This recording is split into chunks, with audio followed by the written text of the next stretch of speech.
بەناوی خودای بەخشندەی میهرەبان، ملیارەها ملیارە حەمد و سەنا و سپاس و ستایش بۆ ذاتی پاچی ئەڵڵا کە خاوەنی هەموو ناز و نعمەتەکانە.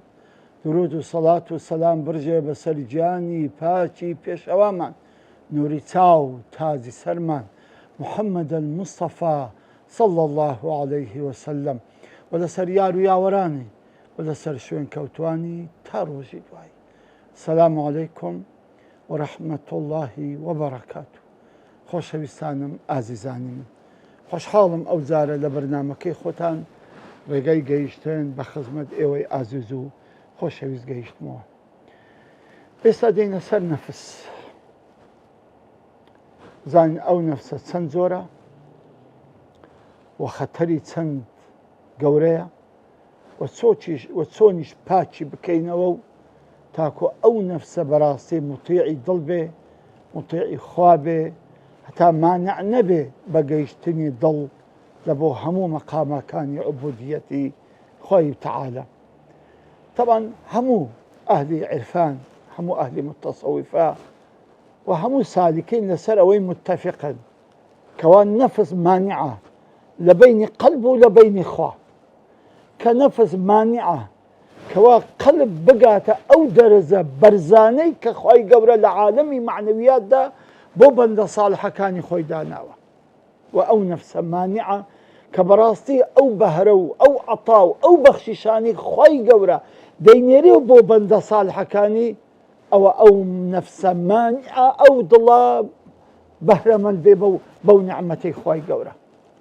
جا بۆیە بەڕاستی لێرە گرنگی ئەوەمان بۆ ڕۆن دەبێتەوە کە چەندە گرنگە ئێمە نەفسی خۆمان تەزکیە بکەین و نەفسی خۆمان پاککەینەوە و نەفسی خۆمان ڕابێنین لەسەر ئیطاعەکردنی خوا و فەرمانی خوا و پێغەمبەری خوا صلی الله عليه وسلم. چونکە هەر کاتێک بەڕاستی تۆ جرەوی نەفست لە دەستی خۆت نەبوو، بەڕاستی ئەو نەفسە بەدار و بەردتدا دەدا، هەزار گوناح و هەزار بێشەرعیشت پێ دەکات. بۆیە خەڵک دوو جۆرە، زۆرێکیان نەفسی لە بن دەستی خۆیتی و نەفسەکەی ڕاهاتوە و نەفسەی پاکردیتەوە و ڕای هێناوە کە بەڕاستی هیچ کات نەبێتە مانع و بەربەست لە بەینی ئەو دڵە کە بە خزمەت نێزیکی خوای گەورە تەعالە بگاتن.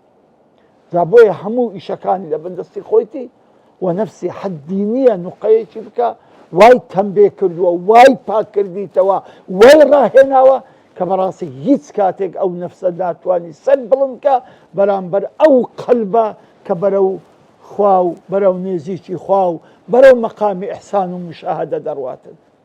زۆرێکیشیان بەڕاستی بۆ خۆی بوویتە عەبدی نەفسەکەی، هەر ئەو کاکەیە، هەر ئەو برایە، هەر ئەو خوشکە، هەر ئەو بابایە، بۆ خۆی بوویتە بەندەی نەفسەکەی.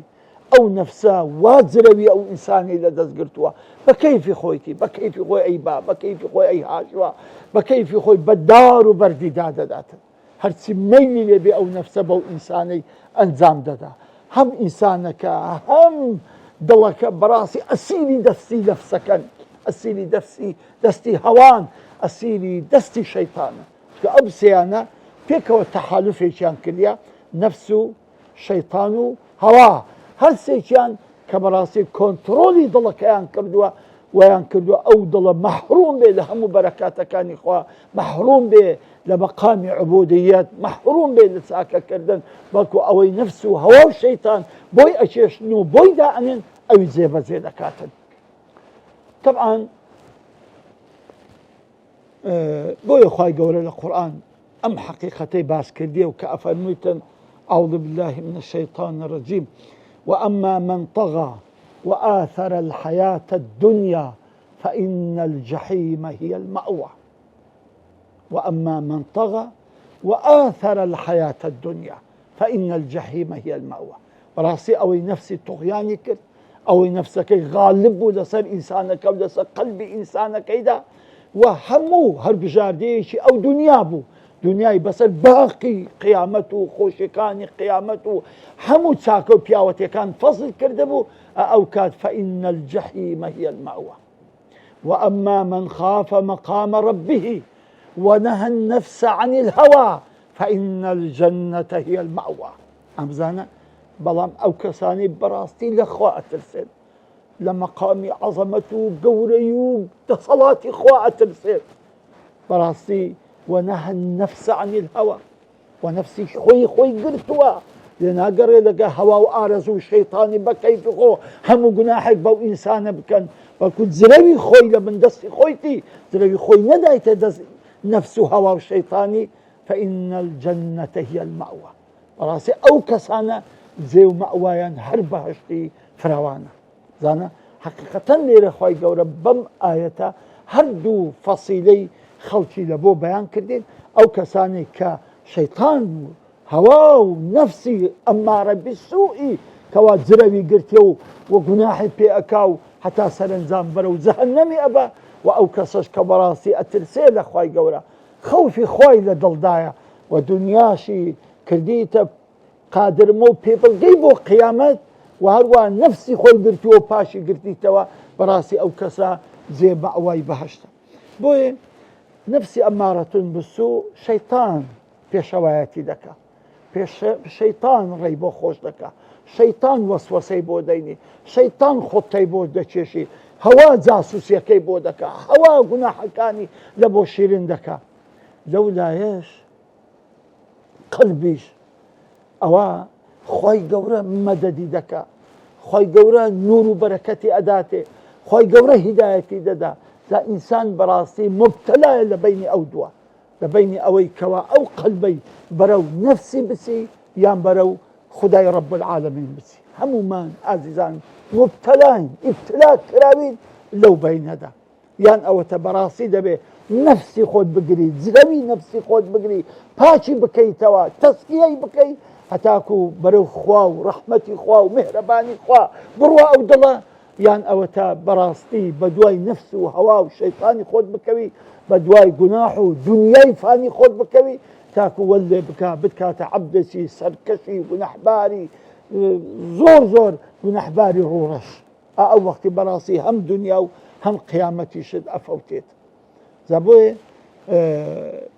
عولەما ڕەزا و ڕەحمەتی خوایان لێبێ عارفین ئەفەرمون نەفس سێ جۆری هەیە، نەفس سێ جۆری هەیە. نەفسێکی پێی دەڵێن نەفسی مطمئینە، نەفسێک پێی دەڵێن نەفسی لەوامە، نەفسێکی تر پێی دەڵێن نەفسی ئەمارەتون بالسوء. طبعا بە هەر ئەو مقدمەش باز بکەم، هەر لە مقدمەی ئەو نەفسەدا ئەوش باز بکەم ئایا یەک نەفسەیە یان سێ نەفسەیە، ئایا یەک نەفسە هەر جارێ بە جۆرە خۆی دەنوێنی یان سێ نەفسەیە. هەرچی محەدیثین و مفەسیرون و فقەهایە ڕەحمەتی خوایان لێبێ ئەفەرمی یەک نەفسەیە. ئەو نەفسە جارێک لەوامەیە، جارێک ئەمارەتون بالسوءە، جارێک مطمئینەیە. سان دەبی لە ئەمارەتون بالسوء بیهینتە لەوامە، لەوامەش بیهینتە مطمئینە و پاچی بکاتەوە و تەسکیەی بکە. بەڵام ئەهلی عیرفان و ئەهلی تەسەوف دەفەرمین نەفس سێیە، نفسی ئەمارەتون بالسوء هەیە و نفسی لەوامەش هەیە و نفسی مطمئینیش هەیە. دەرکۆل وەچی دەڵێن ئەمە حەقیقەتێکە، بەڵام ئەم یەک بەخۆم بەڕاستی میلم بۆ ئەوە دەچی کەوا نەفس یەک نەفس هەبی، بەڵام ئەو نەفسە دەبی تەمەشای بکەی لێ ورد بیەوە ئایا ئەو نەفسەی تو ئەمارەتون بالسوءە یان نەفسی لەوامەیە یان نەفسی مطمئینەیە. جا ئەگەر ئەمارەتون بالسوء بی بەڕاستی ئەوە پێویستی بە ڕیاضەیەکی زۆر هەیە، پێویستی بە تەسکیەیەکی زۆر هەیە، پێویستی بە عیبادەتکردنێکی زۆر هەیە، پێویستی بە ماندی و پوونێکی زۆر هەیە تاکو بەڕاستی ئەو نەفسە بگەینە چێندە نەفسی لەوامە. لە نەفسی لەوامەش دووبارە عینەن ڕیاضەی پێ ئەەکەی، تەسکیەی ئەەکەی، پاچی ئەەکەیتەوە بەو شتانێک کە ئیشاڵڵە باز دەکەین بۆی بەڕاستی بیگەینێ نەفسی مطمئینە. کە گەیشتێ نەفسی مطمئینە ئیتر تەواو ئەو نەفسە ئەسیری بەندەستی تو دەبێت، ئەسیری فەرمانی خوا و پێغەمبەری خوا ئەبێ، ئەسیری مطیعی دڵ ئەبێتن. ئەو دڵە چی بوێ چ فەرمانێکی پێ بکە یەکسەر نەفسەکەش بەگەری دەکەوی و ناتوانانی هیچ مانعی بکە و هیچ لاملێک بکە بەرامبەر دڵ و ئەوامری خوا و پێغەمبەری خوا کە لە ناو دڵ دەردەچیتە.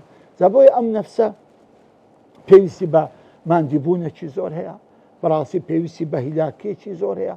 چونکە ئازیزانم بەڕاستی ئەم قەزەی بەهەشت و جەهەنەمە، یعنی قەزەیەکی مەسیریە.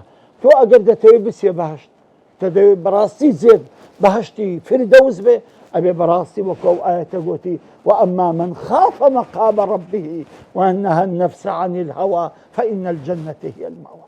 بەڕاستی ئەگەر دەتەوێت بگەی بە جەنەتی مەئوا، ئەگەر بگەی بە پێغەمبەران ساڵحان شەهیدان، بەڕاستی ئەبێت تۆ چ بکەی؟ یەکەمیشت ترسی خوا لە دڵی خۆت بچێنی، دڵی خۆت بکەیتە منبەئی جێی ترس و خەوف و ڕەزای خوای رب العالمین. و بەڕاستی دنیاش بە کۆڵت دانەدەی، دنیا هەموو شتێک نەبێ، بەڵکو هەممی تۆ قیامەت بێ، هەممی تۆ بەهەشت بێ، هەممی تۆ قوتاربوون بێ لە پیسیەوەکانی ناو مەحشەر و مەواقیفە ناخۆشەکانی ناو مەحشەر. ئەو کاتی بەڕاستی تۆ ئەبەیتەوە و قەزیەیەکی مەسیریە کە بەهەشتە لە خۆت بەدەستێتینە. ئەمە خوا نەخواستە بەڕاستی ئیهمال بی ئەو نەفسەت، ئەو دڵت ئیهمالکەی، پاشان دەرکە لەسەر نەفست بکەیتەوە. و بەڕاستی زۆر شت هەیە کە پێویستە تۆ ئیلتیزاماتی پێ بکەی، ئەنجامی نەدەی، بەڕاستی ئەو کاتی ئەو هەموو گوناحە، ئەو هەموو بێسەروبەریە، ئەو هەموو ئیهمالیە، بەڕاستی هەر هەمووی ئەبێتە نوقتەی ڕەش لەسەر دڵت. ئەو وەختی بەڕاستی دڵت ڕق ئەبێ، ئەو وەختی نەفست بەقووەت دەبێ، نەفست باڵا دەست دەبێ، نەفست تەحەکوم بە تۆ ئەکا، بە دڵیشت دەکا، بە توش دەکا. ئەو وەختی وەکی گوتمان شەیتانیش دێتە سەرخەت و هەواش دێتە سەرخەت، بە هەر سێکیان ماڵت وێران دەکەن، بەدبەختت دەکەن، هەم لە دنیا چارە ڕەشت دەکەن و هەم لە قیامەتیش تووشی نەکبەتی و ناخۆشی مەحشەر و قەبر و قیامەت و جەهەنەمت دەکەن. لە ئازانم بەڕاستی ئەلێرە گرنگی تەسکیەی نەفسمان بۆ بەدیار دەکەوی کە چەندگە گرنگە ئێمە بەڕاستی هیممەت بکەین، حەوڵ بدەین بین نەفسی خۆمان تەسکیە بکەین، خەریکی تەسکیەی نەفسمان بین، خەریکی پاکردنەوەی نەفسمان بین. کاتێک کە ئەتوو توانیت بەڕاستی نەفسەکەت کۆنتڕۆڵ بکەیت، لە ئەمارەتون بیسوو بیهینە لەوامە بیهینە مطمئینە، ئەو وەختی بەڕاستی تۆ ئەبەیتەوە، بەڕاستی تۆ جەنەت المەئوا ئەبەیتەوە. و بەڕاستی ئەزانی ئەو ژیانە کە هەرچی تێیدایە بەڕاستی لێت زایع نەبوو، لێت بە بەلاش نەڕۆیشت، نیعمەتەکانی خوای گەورە لێت بە بەلاش نەڕۆیشت، و منەتی خوای گەورە زۆرن لەسەر بوو لێت بە بەلاش نەڕۆیشت. توانیت ئەو هەموو خۆشی دنیاە، ئەو هەموو دنیای کە تێدا دەژی، ئەو هەموو نعمەتانی خوای گەورە کە پێی بەخشی، ئەو هەموو عەتا و بەخشیشانەی کە خوا بە توی بەخشی، هەمووی مسەخەرکەی بەوەی بگەیت بە ڕەزامەندی خوا و بە قوتاربوونە لە ڕۆژی قیامەتدا. دا ئەزانم بەڕاستی تەسکیەی نەفس هیممەتی ئەوێ، بەڕاستی خۆ هەرکردنی دەوێ، وەکو پێغەمبەری خوا عەلەیهی سەڵات وەسەلام کە ڕەمەزان دادەهات دەیفەرموو هەل من مشەمر، ئایا کەسێک هەیە خۆی لۆ بۆ هەڵکردبی و خۆی لۆ حازر کردبی. بەڕاستی ئازیزانم تەسکیە نەفسیش بەڕاستی خۆ ئامادەکردنی دەوێ، خۆ هەرکردنی دەوێ، خۆ پەیدکردنی دەوێ، و بەڕاستی دەبێ بە علمەوە، بە زانستەوە، بە چاوڕوونیەوە ئێمە بین لەسەر ڕۆشنایی قورئان و فەرمودەی پێغەمبەری خوا صلی الله علیه وسلم، لە ڕۆشنایی قسەی پیاو ساڵحان، پیاوی سالیک، پیاوی ئەوانی کە پێشە ئێمە بەڕاستی ئەوڕێیان تەجروبە کردی و گەیشتینە بەو هەموو مەنزیلگایە خۆشەوی، بەو هەموو مەقاماتە عەزیمانەی کە خوای گەورە لۆ عابیدەکانی خۆی داناوە. جا هیوادارم ئینشاءڵڵا لە دەرسی داهاتوو باسی هەر سێ جۆرە نەفسی ئەکەین و باسی سیفاتەکانیشیان ئەکەین. ئەگەر ناخوا نەخواستە بزانین لە چیهان مەرحەلەینا، ئیتر لەو مەرحەلەیدا دەست پێ بکەین بەرەو کەماڵی ببین ئینشاءڵڵا. تاکو دیدار و دەرسێکی تر بەخوای گەورەتان دەست پێرم. السلام عەلەیکم وەڕەحمەتوڵڵاهی وەبەرەکاتوه.